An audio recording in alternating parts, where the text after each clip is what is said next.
Hi guys, a major problem for Rishi Sunak is that he's not able to lie very well. You can contrast this with his ex-boss Boris Johnson, who was able to fib like he was breathing, lie after lie after lie without breaking a sweat. Now the current Prime Minister may be good at doing business deals, but when it comes to answering difficult questions, he falls apart. Chris Bryant, the chair of the Standards Committee, grilled Rishi Sunak on Tuesday, and it was a sight to see. The Prime Minister was asked about the NHS, MPs undermining parliamentary committees, and finally businesses working in Russia after sanctions have been applied. Now this was an uncomfortable question for Rishi, as the Tory party senior treasurer Mohammed Mansour, appointed by Sunak, co-owns a company called Mantrak, which appears to be operating in Russia. Have a listen. That's my point. I've also might ask you about the Privileges Committee then. So the Privileges Committee has accused 7 MPs of trying to undermine and impugn its work. The Leader of the House has condemned this. Do you think that they should apologise to the House? I haven't actually gone through the report yet, so... You haven't read the report? No, I haven't been through the report yet in detail. I've seen it being reported, and I've been very clear in the past that... But you asked Zach Goldsmith to apologise? Yes, because he's a So minister. you have read it sufficiently to note that Zach Goldsmith should apologise? Yes, I've read the findings report. I haven't read the report from cover to cover, no. But I have read the findings. It's about 3 pages long. Right, but I've seen the findings. You know that Zach Goldsmith ought to apologise, but you haven't got an opinion about whether the other 7 because there's a difference between Zach Goldsmith's role as a minister, and I think that wasn't consistent with him being a minister, yes. So you have read the report? I have not.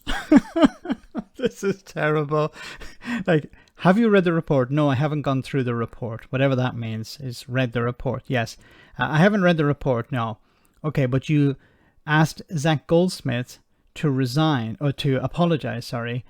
Why did you do that? Well, because according to the report that you didn't read. Well, I understood from the findings. Okay, so there was a higher...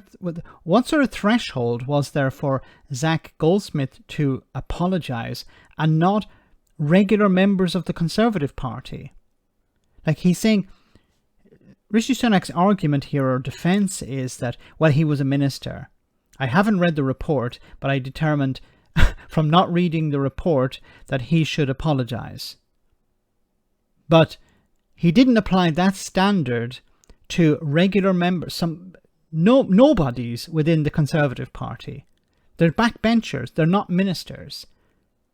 Why should a minister apologise and a backbencher no? According to a report that you didn't read. Read every page of the report. Sorry, which are you talking about? Which reports? Sorry. Anyway. There are 2 reports. The report that we're considering next week, the one in which it says that the committee thinks that the 7 members of Parliament, all of your political party, were seeking to impugn and undermine the committee report. Let me ask you something else. You have to authorise all foreign travel by trade envoys and other parliamentarians and parliamentary private secretaries. In the last year, that's cost £264,192. Why won't you publish the details of who that's being spent on? It's not something I'm familiar with the details of past practice on that, but I'll happily look into it. Okay. He didn't ask you for the details. He asked you why you're not publishing the details. You can't say, I'm not familiar with the details. No, why are you not publishing the details? He's not asking you to go through it line by line. He's asking for you to actually publish it. Different question. Do you think UK businesses should still be trading in Russia at all? I think UK businesses should be following all the sanctions legislation that we've put in place.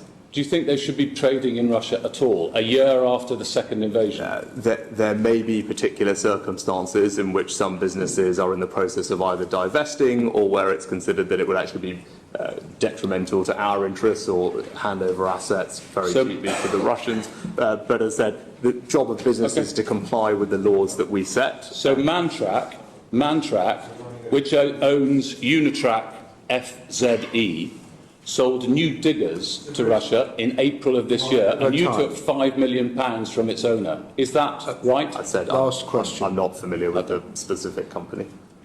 The Ministerial Code says... I'm not familiar with that company. Not familiar with that company that gave you £5 million.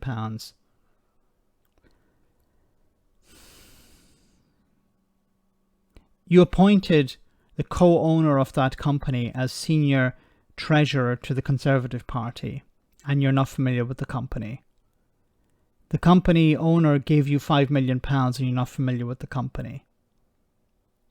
The company is, it seems to be, according to this, operating in Russia, and you're not familiar with the company. He's not very good at lying, is he? He tries, but he fails. I think this is a very sad sort of saga at the end of Rishi Sunak's career. He's going to go into a general election, he's going to lose, and he will become a footnote in UK political history. What did he achieve? Pretty much nothing. For himself, probably a few things, but for his party, what did he achieve? Pretty much nothing. What did he change? Pretty much nothing. He was somewhat instrumental in getting rid of Boris Johnson, but he will be forgotten. Let me know in the comment section, guys, what you think. As always, your comments are greatly appreciated. Thanks a lot.